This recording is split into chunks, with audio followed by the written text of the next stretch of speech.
It's very interesting because, like, for a while there, people like ReviewTechUSA and Nintendeen were releasing statements trying to tell you that, like, yes, the Switch 2 is getting outsold by the PS5. The PS5 is way more successful than the Switch 2. It's killing it in sales. And then, like, people like me were, like, looking at the actual numbers, and I'm just like, no, that isn't true. That never will be true. Like, who are you trying to fool? Because they were doing, like, this really weird, like, deflective tactic where they were just kind of, like, refusing to acknowledge, games that also launched on Switch 1. They were failing to acknowledge the fact that the Switch 1 is still very, very relevant, in the first year of Switch 2. They were, like, doing everything they can to create the illusion that, like, Switch was losing to the PS5. And now we have hard confirmation, following the price hikes, that PlayStation 5 sales have completely collapsed. Like, people are not buying this thing anymore. Like, I think it sold like 800 units in Japan, like, post-price hike. So I think what happened is that the sales temporarily spiked because of, Sony announcing the price hikes ahead of time. So people got a hold of them to resell them. And now that the prices have been implemented, like, people just aren't interested. People look at that thing and they're just like, no, I'll get a Switch 2 for half the price. Okay, like, nobody's buying PlayStation anymore. And you can't even, like, really say that, like, well, it's going to have exclusive titles. What exclusive titles? Like, the third-party games aren't coming to Switch 2. What third-party games? Like, we're getting Pragmata, we got Resident Evil Requiem, like, what the hell? Like, but a 007, though, like, that should have launched day and date on Switch 2, but, they delayed it to try and push the PlayStation version instead, but that's just going to result in, like, nobody buying it. Like, again, there's nothing they can do. Like, we're in this position now where the PlayStation 5 is in straight-up free-fall, and the community in general just kind of refuses to acknowledge it. Like, they've spent the past year, like, complaining about Switch 2 pricing, the price of Switch 2 games, about how, and, like, insisting that the console is going to fail and become irrelevant, while in the background, the PlayStation 5 has been doing everything that they've been saying the Switch 2 is doing, with, like, the price hikes, with the expensive games, with, like, not delivering on content, not having anything to buy on it. Like, the PS5 should be a complete joke. And yet, here we are, like, years later, years after launch, this thing has never taken off the ground, and we're still seeing people saying, like, well, like, just wait until Grand Theft Auto 6, though. Like, just wait until that comes out. Like, that masterpiece is going to completely, like, redefine gaming. It's not. Like, this is the thing, is that there's no amount of Grand Theft Auto 6s that can save PlayStation from where they're at now.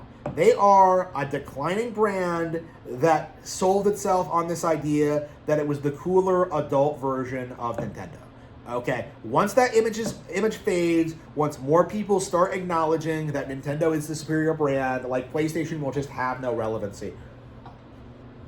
The third-party devs that have, like, backed Sony over the years, whether they're, like, Falcom or, like, Ryuko Kodaku or, like, Capcom, Square Enix, Bandai Namco, like, all of them are just seeing higher sales on, like, Nintendo consoles. To the point where we're seeing a lot of niche games, some of them formerly owned by PlayStation, just getting ported over. We got Patapon, and we got, like, Everybody Hot Shot Golf, and, like, you see these games come out, and you're just like, yeah, PlayStation is finished.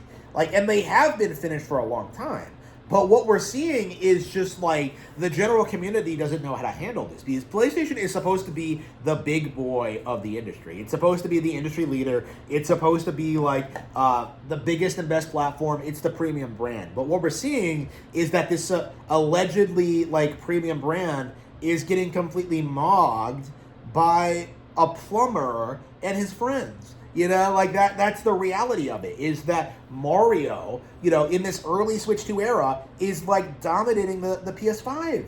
And, like, again, people can cry all they want about how we're not getting any games and how nothing is coming out, but, like, the simple fact of the matter is that we are getting a ton of games. A ton of them. And, like, no amount of bleeding online about how Mario Tennis and, like, Tomodachi Life, how they don't count as real games. Like, that's not gonna make it true. Like, Tomodachi Life is probably gonna outperform, like, every PS5 exclusive ever. Okay, people do not realize, like, the gap in relevancy between Nintendo exclusives and PlayStation ones. Like, Nintendo destroys PlayStation in this regard, and yet, like, the entire community is, like, desperately trying to, like, deny reality. Like, that's where we're at now, is that like the industry is just rallying behind like outdated stereotypes and lies about Nintendo. You know, how many times have you heard that Nintendo is only for kids, that they don't have third-party games, that people don't buy third-party games, that like they don't have online multiplayer, that the first-party that people only buy Nintendo consoles for Nintendo games. Like, there are so many tropes over the years that have been introduced that are just slowly starting to be made irrelevant.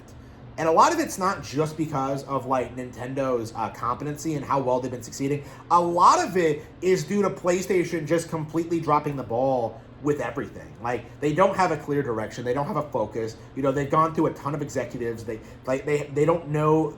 Their leadership is poor. Like, they don't know how to promote themselves. Like, all they can do now is just kind of like sabotage Nintendo third-party releases.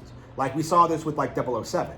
Where they confirmed that like the Switch 2 version is getting delayed, wink wink, like to push the PS5 version. And then they announced like the 007 controller, and it's just like, you know, why would anybody support this? You know, like, you know, if I wanted that controller, I would just wait for the game to come to Switch 2 and then wait for the the Switch Pro version, the Switch Pro controller version. Like, I'm not getting a PS5 with a 007 controller. That's stupid. So again, what we're seeing is like the stereotypes and like the narratives like slowly being unraveled over like the next several years. Like, more and more people are calling these people out. More and more people are making allegations. More and more people are like addressing things. More and more people are like becoming more and more aware of what's happening in the community.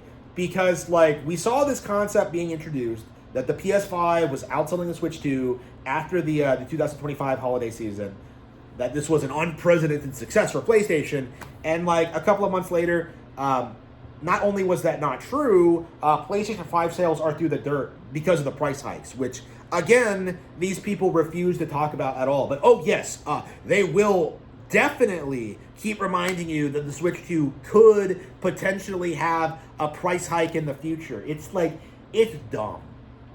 Like, it's unbelievably ridiculous, and I do think that people do need to like kind of address what's happening here. That like the community is just desperate to downplay Nintendo Switch 2 at all costs, and it's really leading to it killing their credibility.